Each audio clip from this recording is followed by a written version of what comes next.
Hey friends, it is Jenna, what is up, and welcome back to the Board Game Garden. I am finally back filming some videos. The only videos that I've done thus far since getting home from Gen Con has been Gen Con videos. So I filmed and uploaded my Gen Con haul. If you guys haven't gone and seen that, I will put it up here somewhere and down in the description box. And then I also finished editing my huge Gen Con vlog, which I had so much fun filming that, obviously living in the moment in like Gen Con or at Gen Con, and then also going back and being able to edit all of those amazing moments and just the whole kind of experience as a whole. It was so much fun. So I will have that link up here as well to my Gen Con vlog, as well as in the description box if you guys want to go and check those out.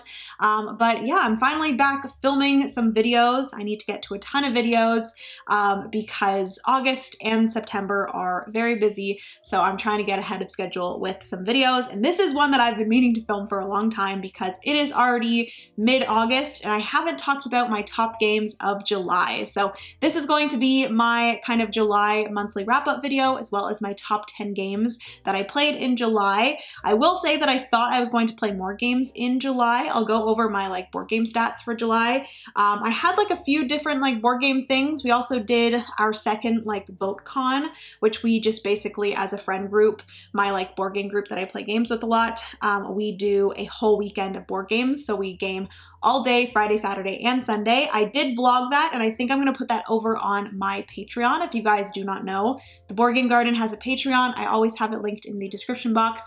If you guys want to go and support, it's definitely not like any pressure. If it's just something that you would like, I do some like vlogs over there. I've been a little bit MIA from my Patreon for a bit, but that is because July has been absolutely insane. I ended up filming my top 100 games of all time throughout July, so that was what I was doing majority of the time, and it was a lot, let me just say, but I was so happy to have that go up on the channel, and everyone has been loving it. And a huge thank you to you if you went and watched my top 100 games of all time. Definitely go and check them out if you haven't yet done so, because they were very fun to film, and I feel like it gives you a good kind of look at my taste in games and see if it aligns with yours. But yeah, turns out that I didn't play as many as I thought in July, just because of being busy with my top 100 games of all time and then also prepping for Gen Con. So yes, with all that to say, I'm very excited to go over all of the games that I played in July, my top games of the month, all of those. So if you guys want to see that, then just keep on watching. Give this video a big thumbs up. Also hit that subscribe button down below if you've yet to do so. We'd love to have you here in the garden. We are, I think, at like 29K right now, so we are 1,000 people away, or 1,000 gardeners away from 30,000 garden members. So if you haven't clicked it, do it right now. I promise you won't regret it. We have fun here. So yes. Anyways, let's get into my top games of July and just a wrap up of all the games that I played in July.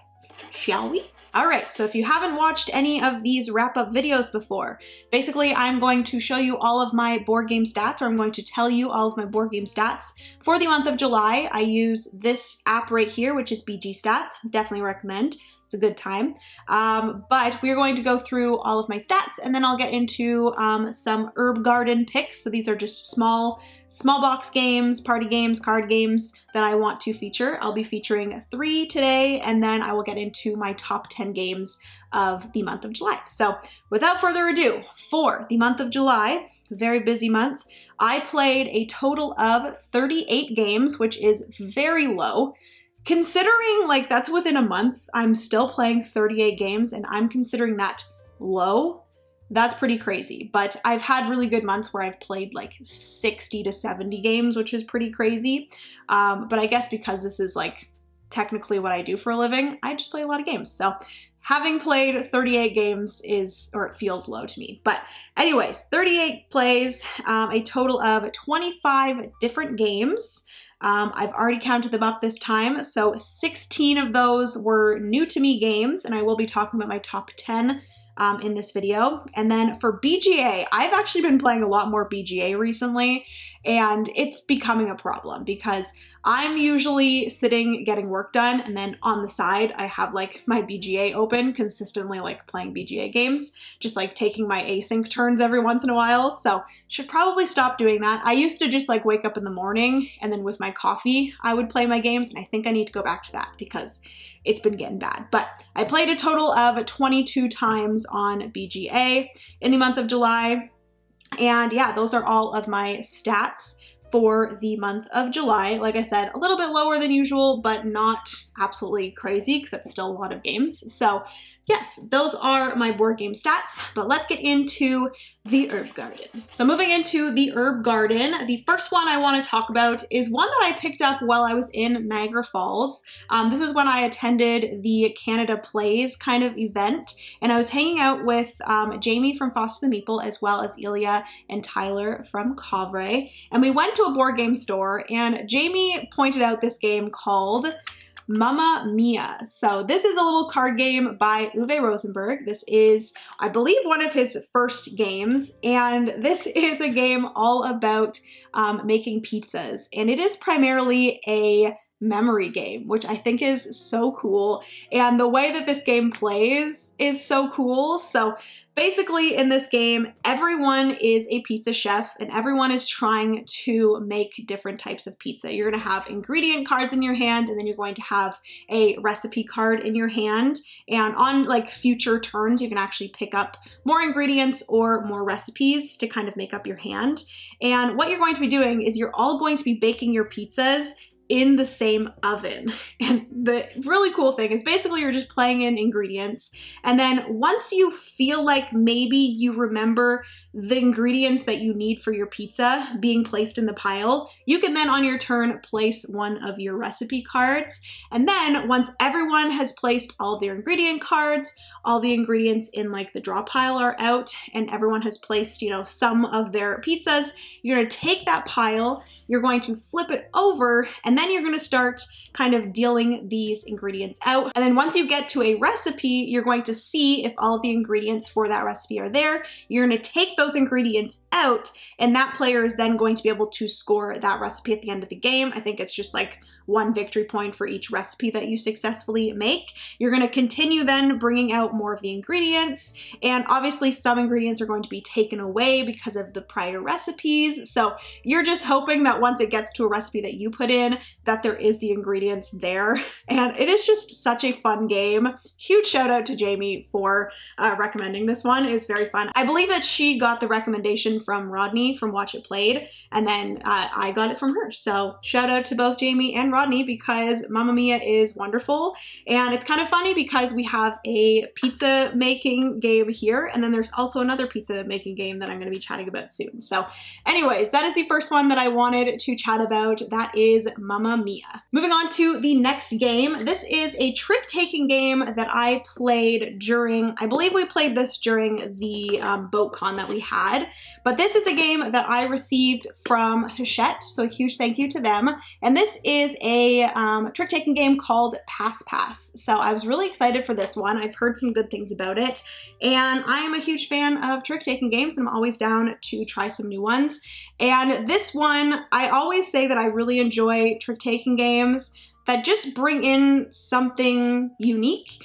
And this one brought in something unique, and I enjoyed it. It's definitely not like my most favorite trick-taking game of all time, which I will say that once I play some of these new trick-taking games that I recently got in, I really do want to like do a top 10 trick-taking games, like my top 10 trick-taking games. So yeah, Pass Pass is very good and could very well be in that top 10. But basically what happens, I don't exactly remember how it plays out, but you have 4 different colored cards, and you're going to be playing tricks like you normally do, but you, I believe, don't have to follow. It's a you don't have to follow type of trick-taking game. And basically what's going to happen is once the trick is finished, whatever the majority is, whatever like suit is majority, is going to be the one that counts. The player who plays the highest value of the winning suit takes whatever card they want, one single card from all of the ones played, and then actually the person that got second highest of the winning suit gets to take the 2 lowest value cards from the cards that were played in the trick. And then the interesting thing is that you're doing a little bit of like set collection in a way, because if you ever have one of each color, so the 4 different suits, which I believe it's blue, yellow, purple, and green, if you ever have those 4 different colors, that is actually a pass. And then if a player ever gets 3 passes, such a funny name, they actually automatically win the game. So you are trying to make sure that players don't gain passes because that's a bad thing.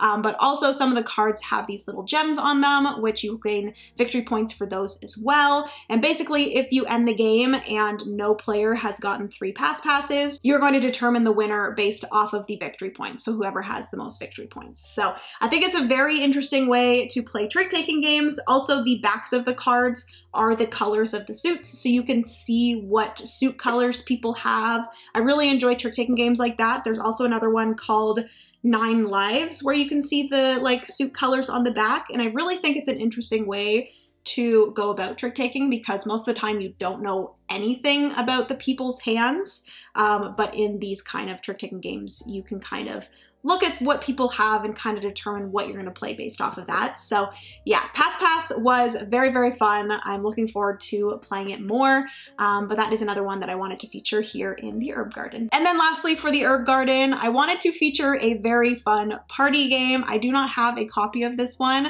but this is one that I played at Gen Con on the very last day of July. So this was when I arrived at Gen Con on the Wednesday night, right before Gen Con started on Thursday on August 1st. So this was actually at I think it was actually at the Hachette event as well. So this is another game from Hachette, and it is called Task Team. So I played this with a few people. I forget 2 of their names, but I also played with Jay from Bezier Games, as well as he has a channel called Cardboard East, which I just recently discovered. And if you guys like games from the East, from Asia, as well as a lot of like trick-taking games and stuff, I definitely recommend checking out his channel. So I'll put it down below. But I also played with Naveen from Before You Play. I don't know where Monique was. She kind of showed up for a bit, but I think she was playing another game with some other people. And then Tyler and Ilya from Covray. And then we had a few other people join in because Task Team is a pretty like large group game where you are in 2 different groups. And basically you're just trying to compete to win these different tasks. So there are a ton of different cards in the game that are just going to present you with different tasks. And in this game, each team has a bunch of different like random things, tape measurers, like spinning tops, there's dice, there's little discs, there's just a bunch of different things that you're going to be using for these different tasks. Someone flips over a card, reads the rule for the tasks, and then the team determines if it's like a full team kind of task or if they have to like choose one player from their team to do the task. You do that task, and then whatever team wins that task gets the card. I believe you're supposed to play a certain amount of rounds, and then whatever team has the most points at the end of those rounds is the winner. But we kind of just continued playing until they ended the event, and it was so much fun. It was probably one of the highlights for Gen Con for me. Unfortunately, I didn't get a copy of Task Team, but I definitely recommend if you're looking for just a big group, fun game that anyone can play, that you can get just so many like just family and friends to play games with you. It's a great one, and I had a lot of laughs and fun with it. So that's another one that I wanted to feature here in the Herb Garden, and that is actually the last one that I wanted to feature. So that is everything for the Herb Garden. Let's move on to my top 10 games of July. All right, so getting into my top 10 games for July. The first one and my number 10 is a game called Neuro Riders, which this is one that I played with my friends Aiden, Kat, and Steph during our boat con. And Kat brought this and really wanted to play it. The look and aesthetic of this game I love so much. And when we first started playing this game, no one really knew we were a little bit confused by it because you have these different colored players. but each player is not necessarily a color. So we all thought that we all had a specific player color, but no one has a player color. Basically, you get dealt a card that is going to determine the different player colors that you are trying to move up their tracks in order to gain victory points. And also you have one player color that you don't want to move up the track because you're going to get negative points based off of where they end. So it was this weird thing where like someone got a card that like what player color they thought they were was giving them negative points. And it was actually my friend Aiden. And he's like, this feels very counterintuitive because my player color is going to get me negative, but then I gain points because I want my player to be higher. It was, yeah. But anyways, we eventually figured it out that we were not a player color, and we eventually really enjoyed this one. So once we ended the game, all of us were like, that was actually very fun. So I really do want to play it again. Basically, everyone is going to have one tile, and then you're also going to have some tiles that you're going to be drafting. So on your turn, you're going to draft a tile, and then you're going to have 2 to choose from in order to place down into this like growing kind of building of different rooms. So each of these tiles are going to be a room that is going to have 2 different colors of the different like little meeple guys that you have to move into that room. And the meeples are only going to move into that room if they are 1 or 2 rooms away from that room. So you're going to be moving them, and if they move through a door that actually has 2 matching colors, because once you place 2 tiles together, if the doors match and a meeple goes through that door in order to get to the room when they're moving, they're going to gain 1 victory point. If they move through a door that is their color, it's going to be 2, and that's going to be like them moving on their track. I think I just said victory points, but you don't get victory points until the end. It's basically they move 1 or 2 on their track. And then once each player has placed down their tile and moved those meeples, moved up their tracks if they went through the different doors, you will then have to flip over some of the rooms, and then there's going to be some like chain reactions for some of the rooms. And then if some of the meeples are on some of those rooms that got flipped over, they have to go or like be moved to another room, and every tile that they move through, they then have to move up their like bad little token. And basically at the end of the game, you're going to be determining the end game score of that specific meeple by the difference between their one marker and their other marker. So the closer that they are together, the less points that specific color is going to be. So it's this very interesting kind of movement puzzle, and then trying to get your specific colors that you want up and avoid their other marker going up, and then also avoiding the one that gets you negative points as well. So I really enjoyed that fun puzzle. Again, like I said, I loved the look and aesthetic of it as well. And then once we figured out the actual rules for it and that we weren't actually player colors, we all really enjoyed it. So that is my number 10. I probably did a horrible job explaining that, but it is quite an interesting game, and that is why it is my number 10. Moving on to my number 9. This is another one that I do not have physically, but this is another one that we actually played during BoatCon, and this is Ahoy. So Ahoy is actually a game from Leader Games, and it has a little bit of similarities to Root, where everyone has like an asymmetric kind of character that they're playing. I was playing one of the smugglers, I believe, and honestly, I'm going to say now that this probably would not be in the top 10 of the month if I played one of the other like factions or characters. So basically in a 4-player game, there's going to be 2 players that are kind of going to be like battling against each other, and then there's going to be the other 2 players that are the smugglers. And I was a smuggler, and basically you're just moving to these different islands, and primarily in the game you are rolling dice, and then it's a dice worker placement, so you're going to be placing these dice onto different actions in order to perform those actions. So moving and picking up different goods. For me as a smuggler, I had to go to these different islands that had different icons on them, and then once I was at those islands, I would pick up different goods, and then I would have to get those goods to a different island depending on the icon on the card. So that was really fun, and there wasn't a lot of like interaction with the other players, which I really enjoyed. But then additionally to that, I also got to bet on what of the two players that were battling each other were going to win for the different islands. So I was able to kind of place these different cards underneath the two kind of piles for each of the players.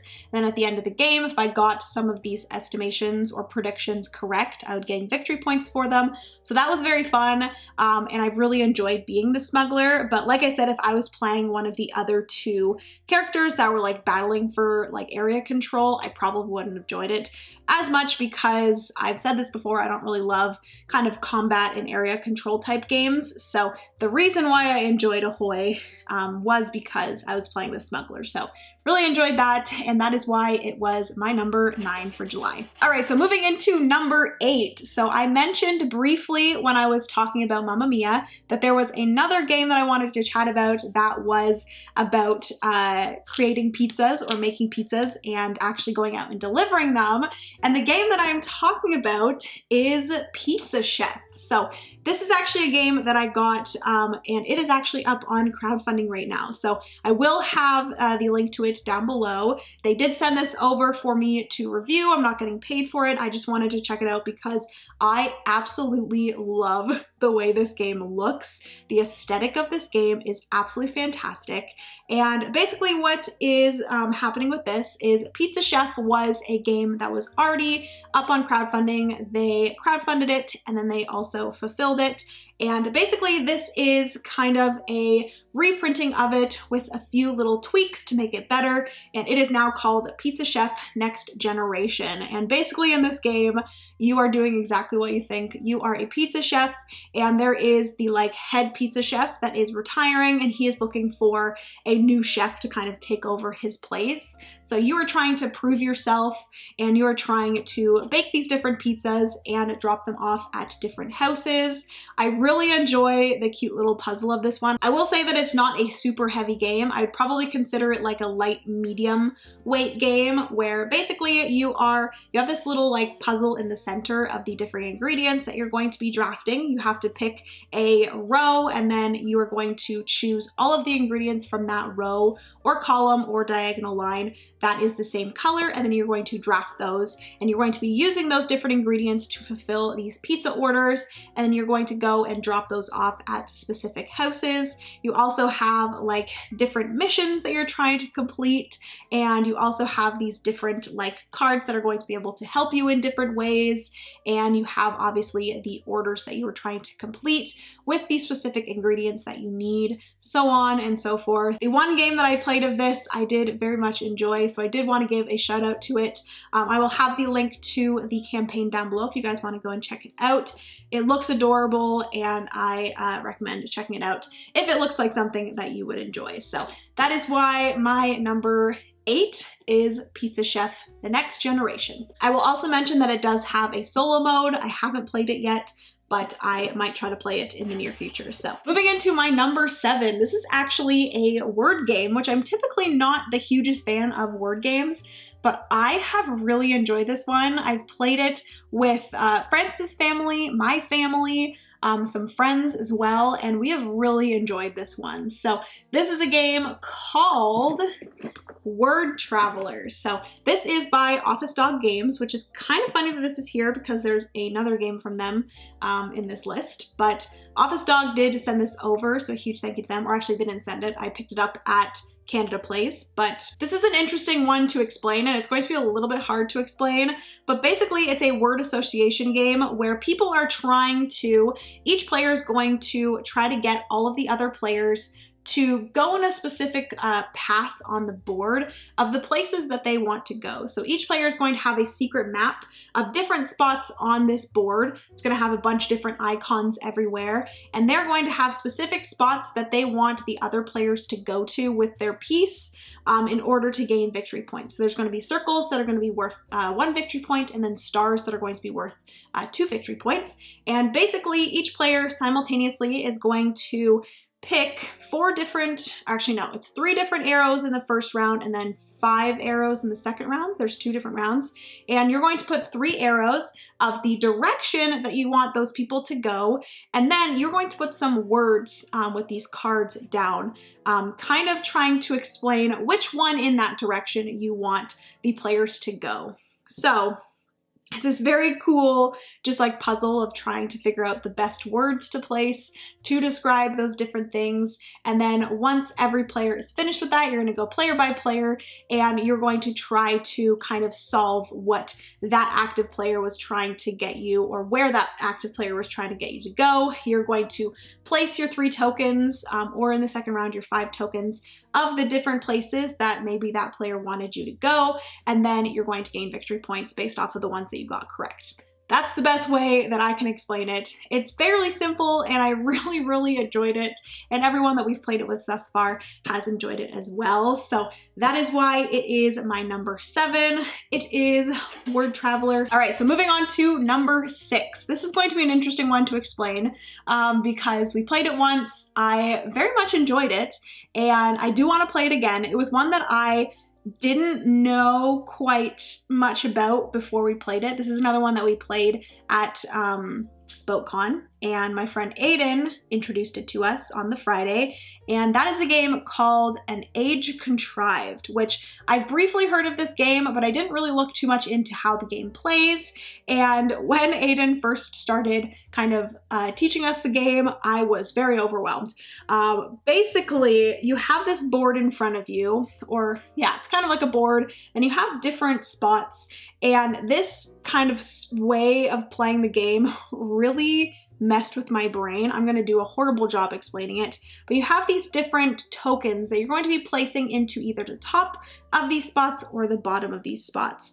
And you're going to have like 5 different sections. If you place things in the bottom of the spots, those tokens are going to allow you to perform that action. And then the top tokens are going to be the ones that you're using for the action, if that makes sense. So there might be one action that you place one at the bottom in order to use that action. And then the top thing is going to be maybe placed out on the board, I think, something like that. But it's this very interesting thing of placing these different tokens onto these different buildings in order to build different pieces of the buildings, and you're going to gain victory points and different actions based off of if you can complete that building, as well as if you have tokens on that building when it's completed. It will allow you to do different actions based off of the tokens that you put out there. You have different tokens that have different actions on them, and it's very interesting. The final kind of look of this game, once all of the different buildings are built, is so cool because you're pretty much like putting up these different walls in order to complete these different kind of structures. And you're also moving your pieces around, going over these different bridges that are going to get you different actions. You have some objectives that you're going for, and you're putting out these different like powers in these different spots when you do like help build them. And again, probably awful at explaining them, but yeah, an Age Contrived was very cool. Wasn't sure about it when we first started, but by the end, I really, really enjoyed it. So shout out to Aiden. He's going to be so happy that I'm talking about this and saying that I enjoyed a game because I always give him a hard time that he always introduces us to the weirdest games and the most interesting games, but most of the time, sometimes I like the ones he introduces. So yes, Age Contrived was a very fun one, and that is why it is my number 6. My number 5 is actually a game that I think I might have like briefly talked about in a past video, but I really wanted to put a spotlight on this game because I played this one again at Gen Con as well, and then I've also played this I think 1 or 2 times before that as well since I got it. And this is another one that I believe I received from Hachette, and this is Village Vampire. So this is a game by Studio H, which I really recommend checking out their games. The publisher Studio H, they published a game also called Shamans, which I really enjoy as well, and a few other ones. Also, they have Middle Ages, which was one that I picked up from Gen Con that I'm really excited about.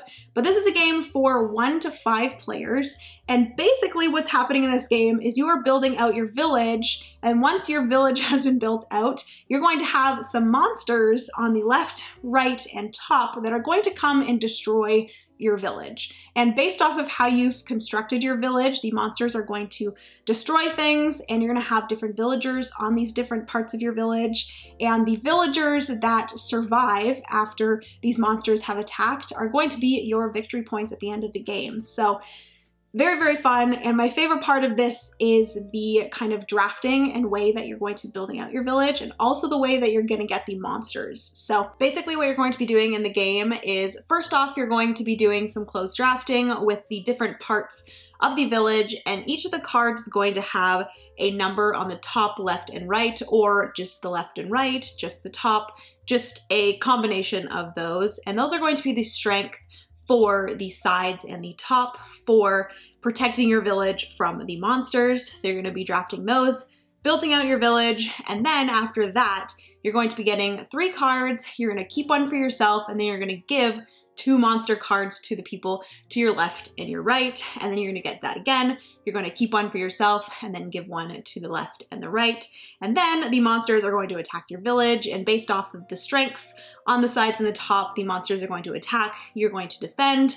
Some things are going to happen. Some of your village is going to be destroyed, which I think is one of like the best parts of it, is just being able to see the people that you're going against and even your village kind of being destroyed if you don't build your village out in the perfect way. And honestly, throughout the game, like, it's not, your village is never going to be perfect, and you're not going to be able to fully defend. You might be able to if you're really, really good at the game, but most of the time, some of your village is going to be destroyed, but you can try your hardest for it to not, or to try your hardest for most of it to stay intact. So yes, Vampire Village is absolutely fantastic. I've really enjoyed it. It's been one of the ones throughout the year. It was released this year in 2024. It's been one that I've really enjoyed a few times these last few months. I haven't tried the solo, but I'm really excited to try that out because I've heard some good things about it. But yeah, that is Vampire Village and my number 5 for July. All right, moving on to my number 4. So this is actually a game that is pretty much the same as another game that I've talked about in the past, but I really wanted to feature it in this video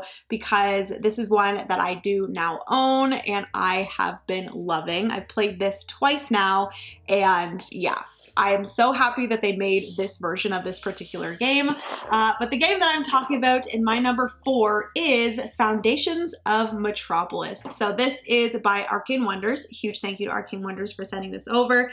But Foundations of Metropolis is a smaller, more condensed version of Foundations of Rome, which I played Foundations of Rome, I think it was either in June or May, and I talked about it in a past video, and I loved Foundations of Rome, but that game is huge and expensive, and it's just not something that I feel like I could afford, first off, as well as I feel like it's just difficult, and it would have to be a game that people would come to my house in order to play. I wouldn't want to haul that thing to a board game night. It's definitely like a just fancy thing that you can take out at home and play. And the thing that I love about the game so much is the gameplay itself. So having this version here, which this is, like I said, pretty much the exact same game, or it is the exact same game as Foundations of Rome.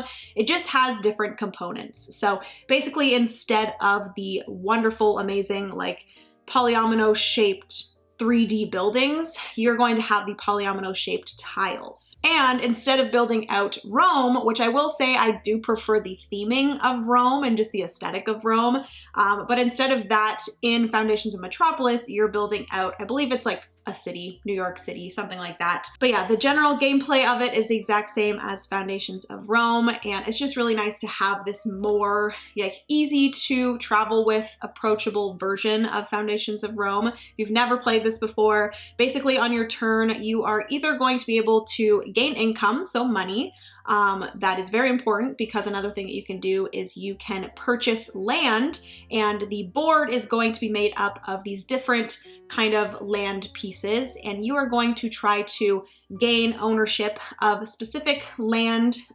number/letter areas. So there's going to be like A1, A2, A3, A4. I think it's like to 10, so A10, and then B, C, D, E, F, G, so on and so forth. And you're going to be purchasing these kind of deeds to these lands. You can purchase that specific card, and then you would put one of your pieces onto that specific plot of land.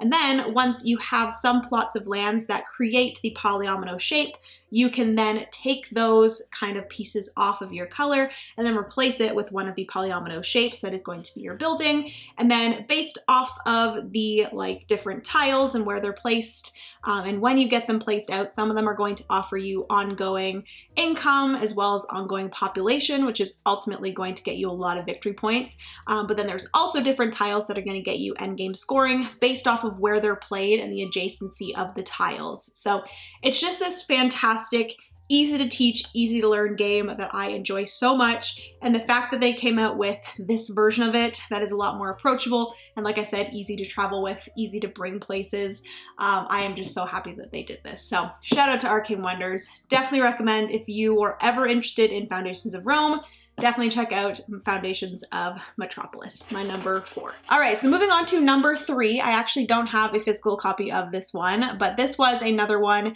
and probably the highlight for me of our BoatCon weekend. And we have been really wanting to sit down and play a Lacerda game.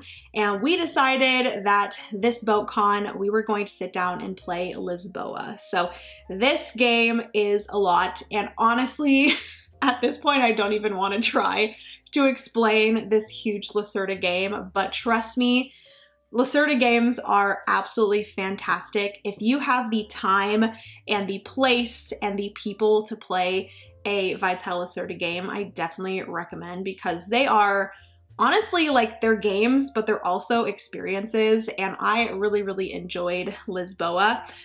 There is some interesting like card play where you're going to be playing cards and slipping these cards into these different areas, whether it's at the top or the bottom. They're going to get you different things in different ways. There's like boat cards that you slip in, and then that offers you different spots to like sell goods. I really don't know exactly the theming of Lisboa. I think you're like building up Lisboa again after it was like destroyed or something. I'm not 100% sure. Don't quote me on that, but I believe you are building up Lisboa. So yeah, there's just a lot going on. There's like this building area, which I thought was a lot of fun, where you are paying to like build these different kind of shops. There's like cafes and different things that you can build. And there's also like these 3 different powerful people. There's like the king, the something, and the something. You're going to be doing different things surrounding them, and that's pretty much all I can explain because we've played it once. It's a very big game. We played it on early Sunday morning, and I just know that I enjoyed it very much. It was my number 3. I do have 2 other games that I enjoyed more than Lisboa, but I think after playing Lisboa and also after playing, I've also played Inventions, Evolution of Ideas, also by Vital Lacerda. I've discovered that as much as I do enjoy big, heavy games, they're definitely not games that I want to jump into very often. They are very big.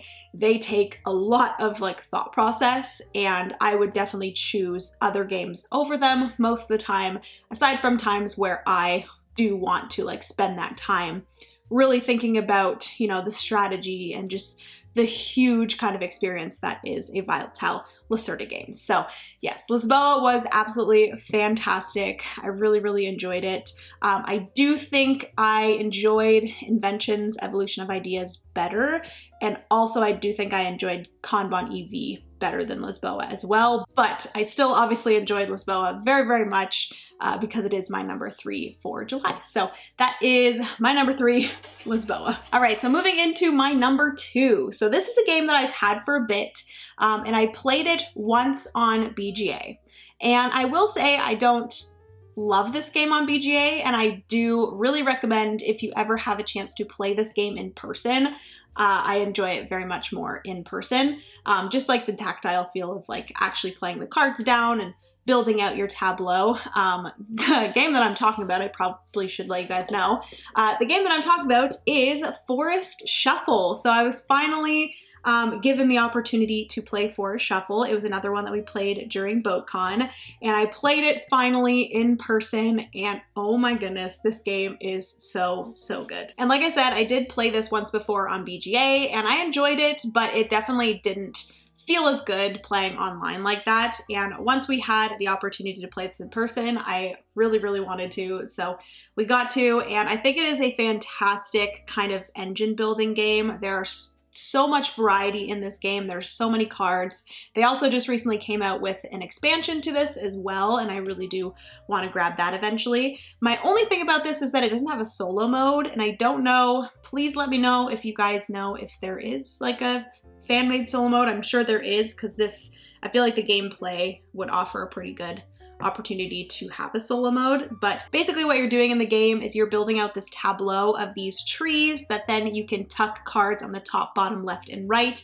And those are going to be, you know, animals and plants and different insects and birds and all of these different things that are then going to score in different ways. And the variety, like I said, in this game is just insane. There's so many different ways that you can strategize in this game. There is, I will say, a few. I've heard some strategies that people often take if they are given the opportunity to take the specific strategies that are considered like OP in a way, but I do believe with the expansion they've kind of fixed that. Correct me if I'm wrong. So overall, I really, really enjoyed finally being able to play Forest Shuffle in person, and I'm looking forward to playing it more in the future. So that is my number 2 for July, Forest Shuffle. All right, friends, and lastly, and my number 1 game of July.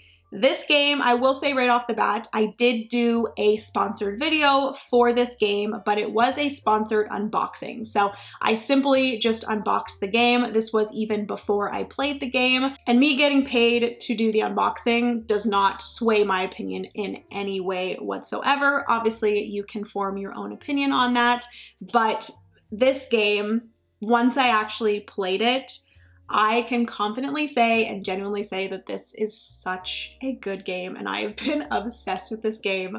I will just bring it out now because I've been yapping about it for too long. The game that I'm talking about is River of Gold. So wow, this is a game by Office Dog Games. I mentioned Word Traveler in this video already, and this is another one from Office Dog. They are actually hitting it out of the park with the games that they are coming out with recently. I do believe that actually Word Traveler was their first game and River of Gold is their next game. And I do have a little bit of information on one of their next games coming out, which I am so excited for. So stay tuned possibly for that. But yes, this is River of Gold. It is in the Legend of the Five Rings kind of universe. I actually do not know what that is whatsoever. I primarily enjoy this game based off of the gameplay and just the kind of aesthetic of this game. I think is absolutely stunning. And like I said, the gameplay is just so good. There is just something about this game. This is kind of similar to me. I've talked about a game called Korra Rise of the Empire, I believe that's what it's called. But it's this like kind of medium, light medium Euro game that just hits this amazing spot of being strategically kind of, you have a lot of strategic depth, but then it doesn't overstay its welcome and it doesn't just like make you overthink. It's like this really good spot of like thinking enough that you like, it's like hitting that spot, you know, in your brain. It's tickling that good spot in your brain, but then it doesn't make you like, you know, die in the end. So River of Gold is all about you being a clan. There's 4 different clans, and on your turn, you're going to have a die roll, and depending on the number that you roll, that's going to determine the kind of action that you can take. So you can choose one of 3 different actions. There is sail, which depending on the die roll that you have, you can sail that many spaces down the river, and then you're going to get benefits based off of the buildings that are surrounding the river. Speaking of building, that's another thing you can do, is you can pay koku, which is like the currency in the game, to build a building that then you have power over, and then every time another person goes to that building, you get something, they also get something. And with that building action, the die actually determines the different region that you can build in. And then lastly, for the different actions, you can deliver. So you have different customer cards in your hand. They're going to need some different resources, and they're also going to need a specific die roll in order for you to fulfill them. So you will do that, and then they're going to give you some endgame scoring, ongoing abilities, different things. Each of the different types of customers are going to do something different. So yeah, I just have really been enjoying this one. It's also on BGA if you want to go and check it out and play it over there. If you want to invite me to a game over on BGA, I believe my name on BGA is just Jenna Beasley. So if you ever want to play any games over on BGA, just add me as a friend. I always accept friend requests, and I'm always down to play a game of River of Gold if you want to learn and play. But yeah, there's also a thing in the game called Divine Favor, which is a great way to mitigate your die rolls. The dice really determine like exactly what you're going to do every turn, and having that Divine Favor to then be able to mitigate your die roll to do exactly what you want to do on your turn is really helpful. And yeah, we just actually played this one last night with our friends Tom and Asha. Francis also played this for the first time, and all three of them enjoyed it very, very much. Tom and Asha were all already looking online to grab it. I don't know if it's quite available as of yet. It might have released in retail during Gen Con. So yeah, definitely check it out. I recommend it very, very much. This has been a fantastic game, and I've been really enjoying it in July. So yeah. Anyways, that is my number one of July, River of Gold. All right, friends, so that is going to be everything for today's video. Hopefully you enjoyed hearing about my top 10 games of the month of July, as well as just my overall board game stats for the month of July. If you did, please give this video a big thumbs up. Also hit the subscribe button down below if you've yet to do so. We'd love to have you here in the garden. Comment down below any games that you enjoyed in the month of July. I would love to know and chat about those down there. But yeah, I love you guys so much. Remember, you are somebody's reason to smile, and I will see you in the next board game video. Bye, friends.